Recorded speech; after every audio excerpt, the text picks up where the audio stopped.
Саламатсыңарбы балдар, ботаника предмети боюнча тили сабагыбызды баштайбыз. Алгач бүгүнкү сабактын темасы менен таанышып алалы. Бүгүнкү сабагыбыздын темасы өсүмдүктөрдүн көбөйүшү, репродукция органы гүл жана топ гүлдөр деп аталат. Сабактын жүрүшүндө силер өсүмдүктөрдүн көбөйүшү, алардын репродукция органы болгон гүл жана топ гүлдөр тууралуу маалымат ала аласыңар. Өсүмдүктөрдүн көбөйүшү деген эмне? Деги эле көбөйүү бардык тирүү организмдерге тиешелүү болгон касиет. Бул организмдин өзүнө окшош жаңы организмди пайда кылып, ошол түрдүн жашоосун улантып, тиричиликтин үзгүлтүксүздүгүн камсыз кылган негизги жөндөмдүүлүк болуп саналат. Өсүмдүктөр жыныстык жол менен жана жыныссыз жол менен көбөйөт. Жабык уруктуу өсүмдүктөрдүн жыныстык органы бул алардын гүлү болуп эсептелинет. Ошондуктан мындай өсүмдүктөрдү гүлдүү өсүмдүктөр деп атап коет. Алгач биз ушул гүлдүү өсүмдүктөрдүн негизги органдарына кайрылып коелу. Гүлдүү өсүмдүктөрдүн органдарын биз вегетация органдары жана репродукция органдары деп ажыраткан элек. Вегетация органдарына тамыр, өркүн, өркүнгө сабак, жалбырак жана бүчүр кирет. Ал эми репродукция органдары өсүмдүктүн таралуусун, көбөйүүсүн камсыз кылган органдар, аларга гүл, мөмө жана урук кирет. Бүгүнкү сабагыбыз дал ушул гүлгө арналмакчы. Гүл бул кыскарган өркүн, анын мүчөлөрү түрүн өзгөрткөн жалбырактар болуп эсептелинет. Алгач биз азыр жалпы жөнүнөн ушул гүлдүн түзүлүшү тууралуу жакындан маалымат алып алалы. Биз азыр силер менен гүлдүү өсүмдүктөрдүн репродукция органы болгон гүлдүн түзүлүшүн окуп үйрөнүү үчүн мисал катары роза гүлүн алып, анын түзүлүшүнө байкоо салып отуралы. Гүлдөрдүн ар түрлөрү бар. Негизинен типтүү гүлдөр кандай бөлүктөн тура тургандыгын билүү максатында биз роза гүлүнүн түзүлүшүнө кайрылып көрөлү. Адатта гүлдөр саптуу гүлдөр жана сапсыз гүлдөр болуп эсептелинет. Саптуу гүлдөрдүн гүл сабынын баш жагы минтип жооноюп же болбосо жазыланып кетет. Ушул жазыланган же жоонойгон жерин биз гүл төшөгү же гүл жайгашкыч деп атап коебуз. Эмне үчүн? Себеби гүлдүн башка бөлүктөрүнүн баардыгы ушул гүл жайгашкычта орун алат. Андан кийинки гүлдүн маанилүү бөлүгү бул чөйчөкчөлөрү. Чөйчөкчөлөрдү түзгөн ар бир мындай жалбыракчаларды биз чөйчөкчө жалбыракчалар деп атап коебуз. Ал эми жалпы жөнүнөн булардын баардыгы гүлдүн чөйчөкчөсү болуп эсептелинет. Гүлдүн чөйчөкчөсүнүн эң негизги функциясы бул коргоо. Өзгөчө гүл ачыла элек богок мезгилде силер билесиңер минтип гүлдүн сыртынан каптап турат. Андыктан ичиндеги маанилүү органдарды коргоо болуп эсептелинет. Мындан сырткары жашыл түстө экендигин көрүп турасыңар. Демек бул жерде фотосинтез процесси жүрөт десек болот. Андан кийинки гүлдүн маанилүү бөлүгү анын таажычасы. Адатта таажычанын желекчелеринин түстөрү өтө ар түрдүү болот. Мындай ак түстөгүлөр дагы бар, кызыл, көк, сары жана башка түстө болот. Булардын эң негизги функциясы курт кумурскаларды өзүнө чакыруу. Себеби келген курт кумурскалар аны чаңдаштырат дагы, натыйжада тукумун улап кетет. Бирок курт кумурскалар гүлгө аны чаңдаштыруу үчүн эмес, анын нектарларын соруу үчүн же чаңчасы менен азыктануу үчүн келет. Эми биз азыр ушул таажычанын түзүлүшүнө кайрылалы.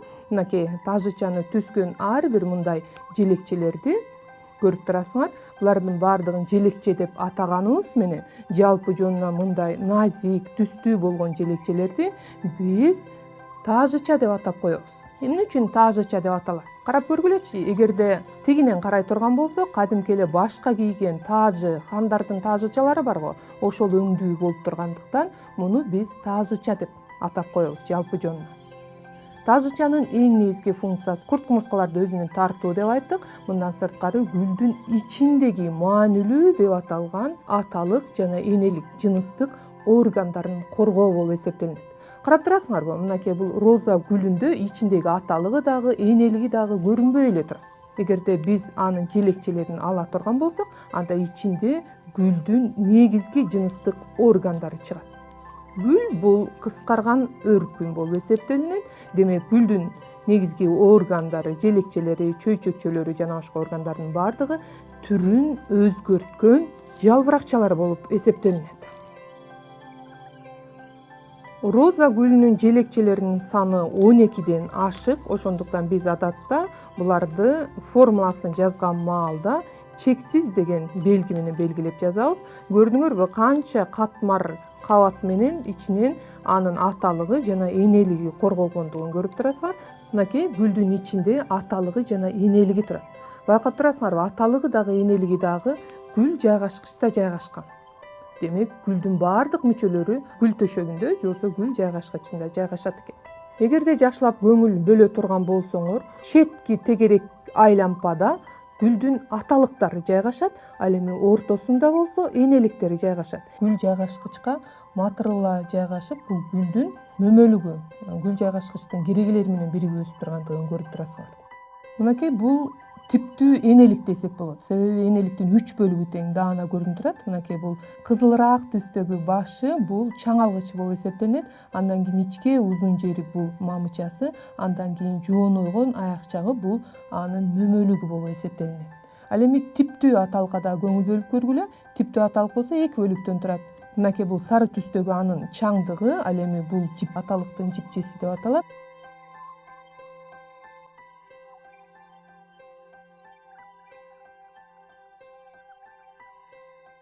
Мынакей биз гүлдүн түзүлүшү тууралуу жалпы маалымат алып алдык. Эми аны жакындан карап көрөлү. Эгерде гүлдүн мүчөлөрүн биз жакындан карап байкай турган болсок, ал гүл сабынан турат экен. Гүл сабынын жоонойгон баш жагын биз гүл жайгашкыч деп коет экенбиз. Анын чекесиндеги жашыл жалбыракчаларды биз жалпы жоонунан чөйчөкчөлөр деп атайт экенбиз. Ал эми үстүндөгү кызыл-тазыл түстөгү желекчелерден турган топтомду биз жалпы жоонунан таажычалар деп атап коет экенбиз.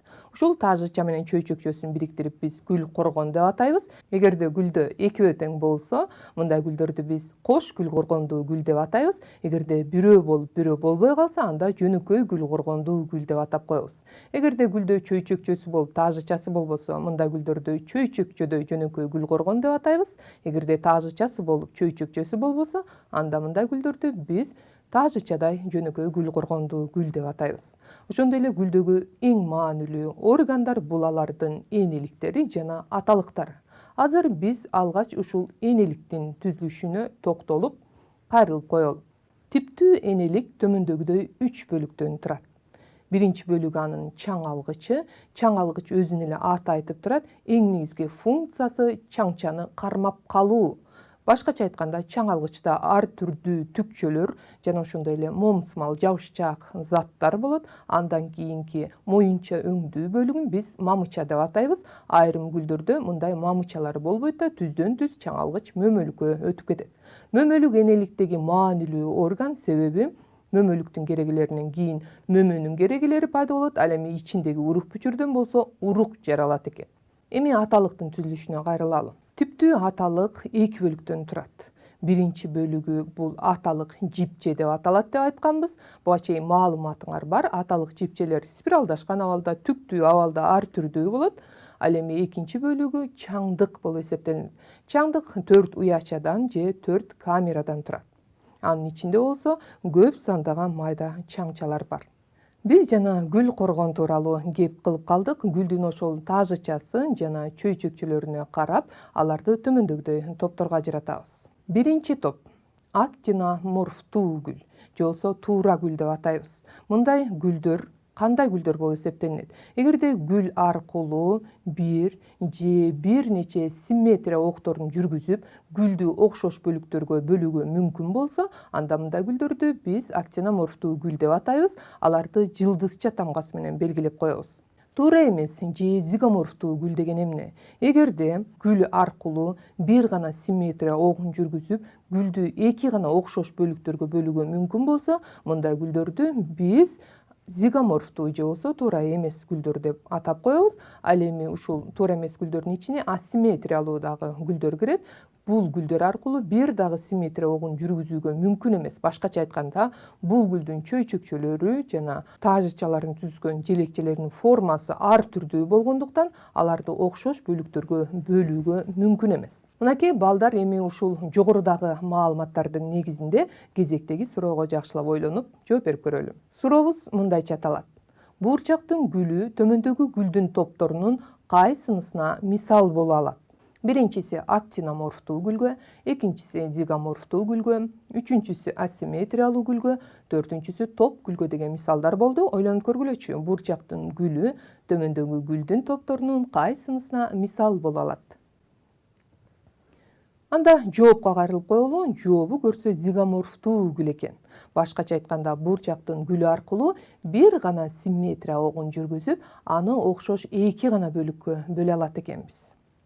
Гүлдүн түзүлүшүн окуп үйрөнүүдө гүлдүн формуласы деген түшүнүк бар. Бул эмне дегендик? Гүлдүн түзүлүшүн, башкача айтканда, анын мүчөлөрүнүн санын жана жайгашуу тартибин атайын тамгалардын, сандардын, белгилердин жардамы менен жазылышын биз гүлдүн формуласы деп атап коебуз. Аны кантип жазат болду экен? Ал үчүн биз гүлдүн формуласына кайрылалы. Мисалы, биз гүлдүн формуласын жазганда чөйчөкчөсүн Ч деген баш тамгасы менен, тажычасын Т, аталыгын А, энелигин Э деген тамга менен белгилеп алабыз. Ал эми эгерде гүлдүн мүчөлөрү, мисалы, чөйчөкчө жалбыракчалары же тажычанын желекчелери же аталык энеликтери 12ден көп болсо, анда аларды чексиз деген белги менен белгилейбиз. Ал эми аталык гүлдү биз Марстын калканчасы жана найзачасы менен белгилеп алабыз. Аталык гүл деген кандай? Эгерде гүлдүн энелиги болбой, аталыгы эле болсо, мындай гүлдөрдү биз аталык гүл деп атайбыз. Эгерде аталыгы болбой, энелиги болсо, мындай гүлдөрдү биз энелик гүл деп атайбыз дагы. Аны төмөндөгүдөй Венеранын күзгүсүнөн алынган ургаачылык белги менен белгилейбиз. Эгерде гүлдө аталыгы дагы, энелиги дагы болсо, мындай гүлдөрдү эки жыныстуу гүл деп атап, төмөндөгүдөй белги менен белгилейбиз. Эми биз ушул формуланы пайдаланып, бурчактын гүлүнүн формуласын жазып көрөлү. Мынакей, бул бурчактын гүлүнүн формуласы. Алдыны карай эң башындагы, мен силерге көрсөтөйүнчү, ылдый караган стрелканы көрүп турасыңар. Бул эмне дегенди түшүндүрөт? Бул зигоморфтуу гүл дегенди түшүндүрөт. Башкача айтканда, бурчактын гүлү аркылуу бир гана симметрия огун жүргүзүп, аны окшош эки гана бөлүккө бөлө алат экенбиз. Андан кийинки белги, мынакей мен көрсөтүп турам, бул эки жыныстуу гүл дегендин белгиси. Демек, аталыгы дагы, энелиги дагы бар деген сөз. Андан кийин Ч менен биз чөйчөкчөнү белгиледик. Чөйчөкчөсү демек 5 экен. Алдында индекс жазылып тургандыгын көрүп турасыңар. Демек, санап көрөлү чөйчөкчөлөрүн. Көрдүңөрбү, мен силерге стрелканын жардамы менен көрсөтүп турам. 5 чөйчөкчө жалбыракчасы бар экен. Андан кийинки тажычасы Т деген тамга менен белгилейбиз, бирок 3 кошулган 2 кашаанын ичинде турат. Бул эмне дегендик? 3 тажычаны түзгөн желекчелери өз-өзүнчө жайгашкан, мынакей. Ал эми бирөө болсо, мен кызыл стрелка менен көрсөтүп турам. Бул бирөө болуп көрүнгөнү менен 2 тажычасы биригип өсүп калган, же болбосо 2 желекчеси биригип өсүп калган, ошондуктан биз аларды кашаага алып жазабыз. Андан кийинки аталыгын дагы көрүп турасыңар. Демек, 9 кашаанын ичинде тургандыктан 9 биригип өсүп калган. Ал эми бирөө болсо өзүнчө жайгашат дегенди түшүндүрөт. Эми энелигине көңүл бөлөлү. Көрүп турасыңарбы? Энелиги бирөө биригип өскөн экен. Ошентип, бул жалпы жөнүнөн гүлдүн формуласы болду. Мындан сырткары гүлдүн диаграммасы деген дагы түшүнүк бар. Башкача айтканда, гүлдүн мүчөлөрү санын, жайгашуу тартибин графикалык сүрөттөштүн жардамы менен берсек, бул гүлдүн диаграммасы деп аталат. Мисалы, чөйчөкчөсүн төмөндөгүдөй белги менен же кырдуу кашаа менен белгилейбиз. Ал эми тажычасын мындай тегерек кашаа менен, ал эми жабуучу жалбыракты болсо кырдуу кашаа менен, бирок башка түстө кылып берсек болот. Ал эми аталыгын бул чаңдыктын туурасынан кесилиши аркылуу берсек, ал эми энелигин болсо мөмөлүктүн туурасынан кесилиши аркылуу беребиз. Ал эми гүл сабын болсо төмөндөгүдөй тегерекче менен же тегерек форма менен берсек болот. Жанагы эле бурчактын гүлүнүн эми диаграммасын түзүп көрөлү. Алгач биринчи кезекте эле гүлдүн сабын диаграмманын эң чокусуна коюп алабыз дагы. Анын карама каршы жагына болсо биз жабуучу жалбыракты, башкача айтканда, ушул жалбырактын колтугунан өсүп чыккан гүл дегенди түшүндүрөт. Демек, аны мындай чарчы кашаа менен белгилейбиз. Андан соң биз гүлдүн негизги бөлүктөрүнүн бири болгон чөйчөкчөсүн төмөндөгүдөй чарчы кашаа менен белгилейбиз. Көрүп турасыңарбы? Демек, бул 5 чөйчөкчөсү бар экен, ал жашыл түстө экендиги көрүнүп турат. Андан кийинки бөлүгү бул тажычасы.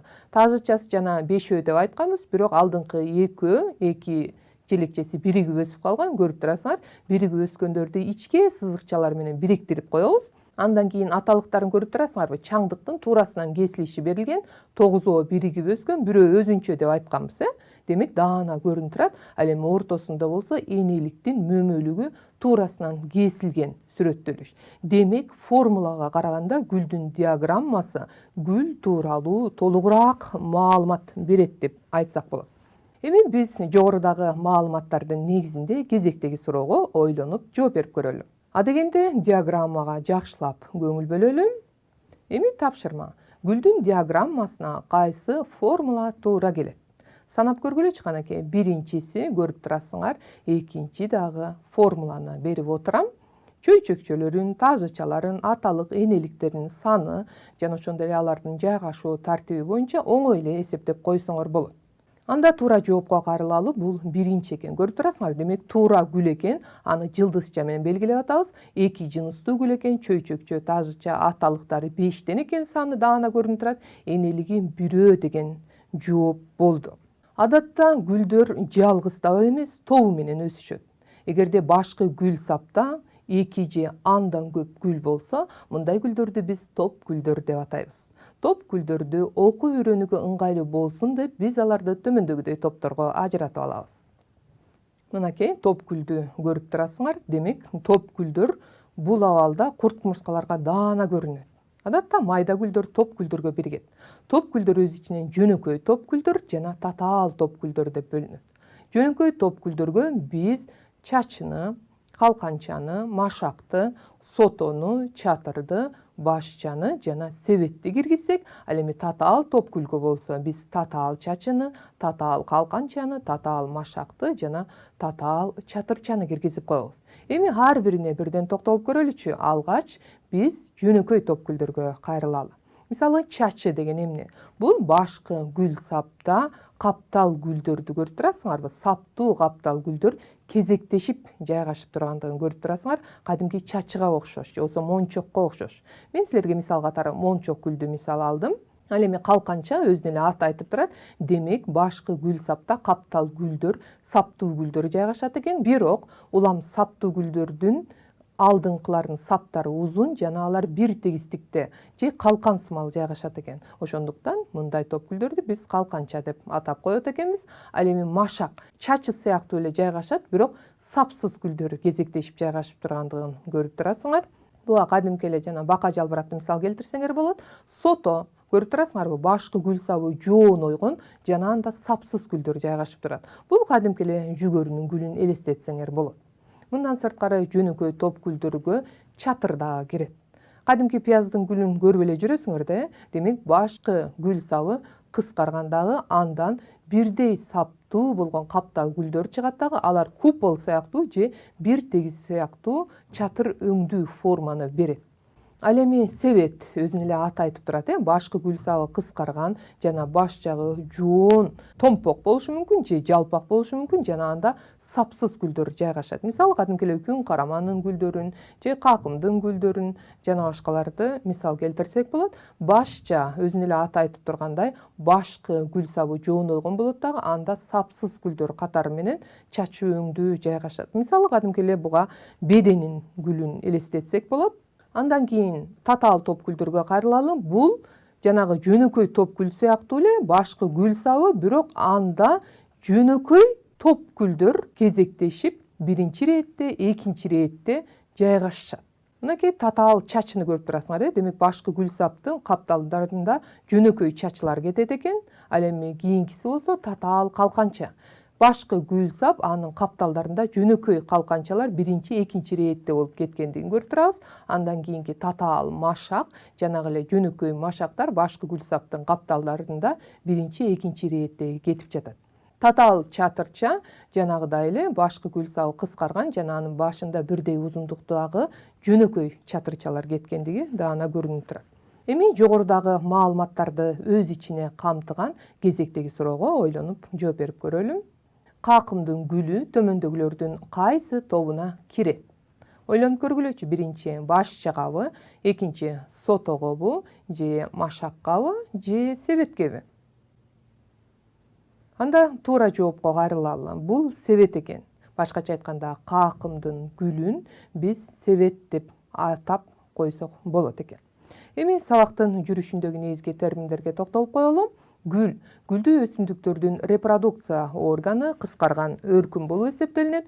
Топ гүл болсо бул жылдык өркүндүн гүлдөр жайгашкан бөлүгү, ал негизги гүл саптан жана анда жайгашкан саптуу жана сапсыз эки же андан көп каптал гүлдөрдөн турат.